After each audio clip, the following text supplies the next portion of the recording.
کسی نے کہا کہ کیا جنت البقیع جو مدینہ منورہ کا قبرستان ہے اس میں دفن ہونا جنت کی گارنٹی ہے؟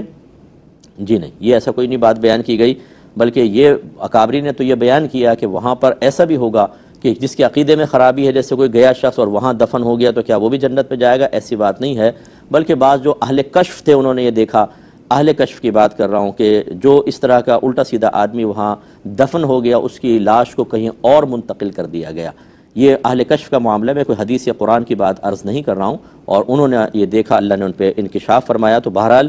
جنت البقیع میں دفن ہونا بہت بڑی سعادت کی بات ہے۔ حضرت عمر فاروق رضی اللہ تعالی عنہ مدینہ منورہ میں وفات اور شہادت کے ساتھ وفات طلب کیا کرتے تھے، جو اللہ نے قبول فرمائی، اور نبی کریم صلی اللہ علیہ وسلم نے ضرور بیان فرمایا کہ جس سے ہو سکے وہ مدینہ میں مرے، کیونکہ جو مدینہ میں فوت ہوگا میں اس کی شفاعت کروں گا۔ لیکن یہ دوسری بات بھی ہے کہ ضروری نہیں ہے کہ جو جنت البقیع میں دفن ہوگا وہ ضرور جنت میں جائے گا، یہ گارنٹی نہیں ہے۔ یتیم خانے سے بچے کو گود لینا کی کیا شرعی حیثیت ہے؟ دیکھیں، میرا مشورہ یہ ہوگا کہ ایسی جگہ سے آپ بچے کو لیں کہ جس کے والدین کا، یعنی وہ یتیم اگر بچہ ہے تو والدین کا پورا ریکارڈ محفوظ ہو۔ بہت سے بچے ایسے ہوتے ہیں جن کے والدین کا ریکارڈ محفوظ نہیں ہوتا، تو آگے چل کر ہم نے چونکہ میں ایک مفتی کی حیثیت سے کام کر رہا ہوں اور تقریباً 20-25 سال ہو گئے لگاتار فتویٰ نویسی کرتے ہوئے،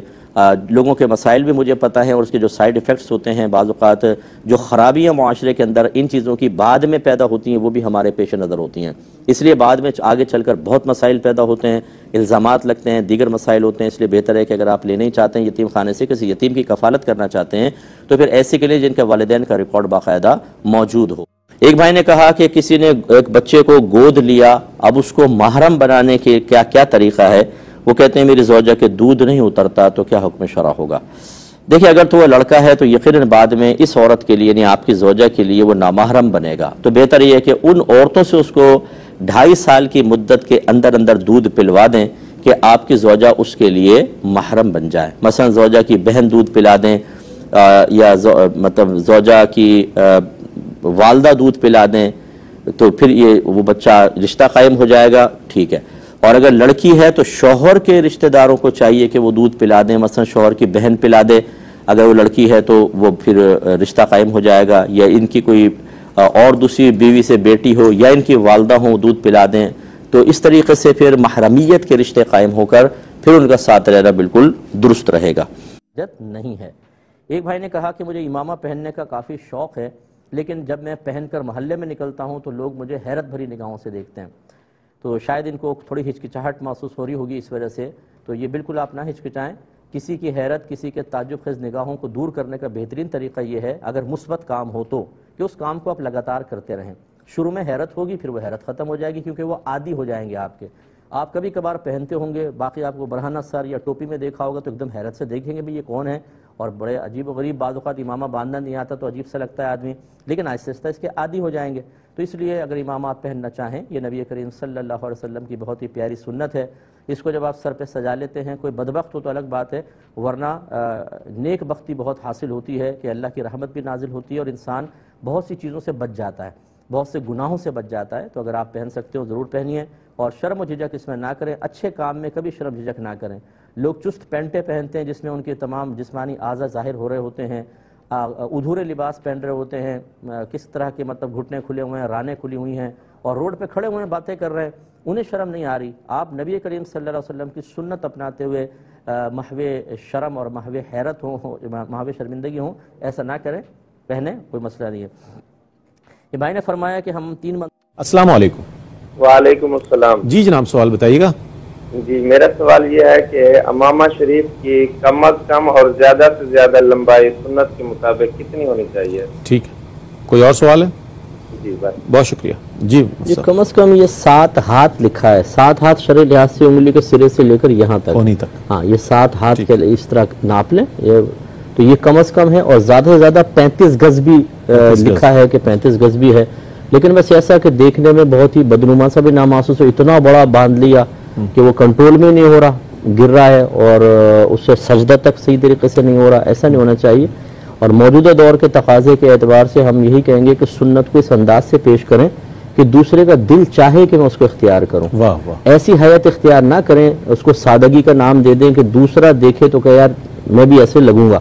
تو یہ مناسب نہیں ہوگا، یہ سنت کی اصل مطلب یہ مناسب نہیں ہے۔ ہاں کوئی بزرگ شخصیت ہو وہ سادگی سے ایسا اختیار کر رہے ہیں، ان کی بزرگی اتنی غالب ہوتی ہے کہ کوئی ان چیزوں کو نہیں دیکھے گا، لیکن عام جو پبلک ہے اس کو اچھے انداز سے ہی اپنے آپ کو سنوار کر رکھنا چاہیے اور معتدل انداز میں ہر سنت کو اپنانا چاہیے، کیونکہ لوگ جس طریقے سے ہمارے اخلاقیات دیگر چیزوں کو دیکھتے ہیں، لباس کو بھی دیکھ کے شخصیت کا اثر قبول کرتے ہیں۔ ایک اور کال ہے۔ السلام بعد ہمارے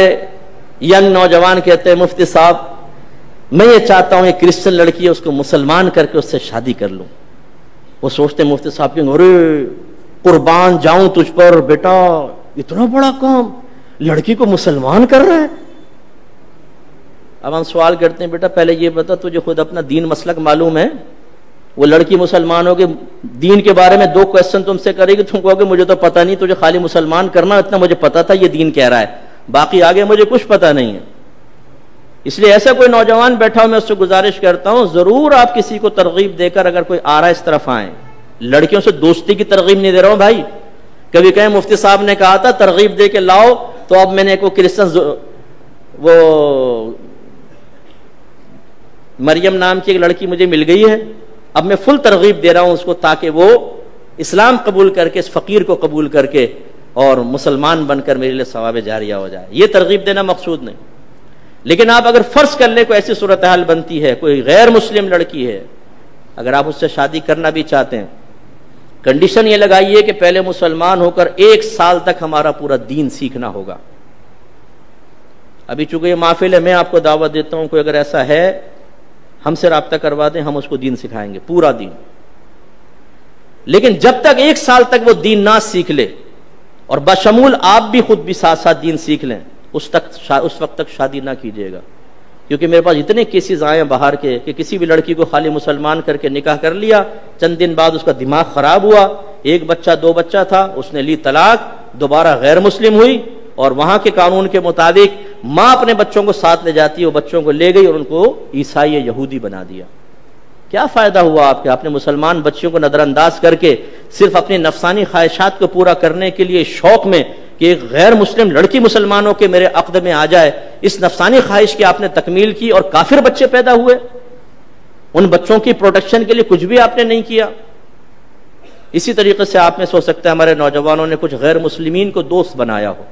قرآن و حدیث کی تعلیم کے مطابق بلا ضرورت کسی غیر مسلم کو دوست بنانا یہ حرام ہے، یاد رکھیں، حرام، شریعت نے منع کیا۔ لیکن دوستی کا مفہوم یہ ہے کہ آپ اس کے ساتھ بہت ہی گھل مل جائیں، اپنے راز کی باتیں بتائیں، اپنے ویک پوائنٹ بتانے میں جھجک محسوس نہ کریں، کھا رہے ہیں پی رہے ہیں اٹھ رہے ہیں بیٹھ رہے ہیں، ایسا گھل مل جانا ہمارا مذہب اس کو منع کرتا ہے۔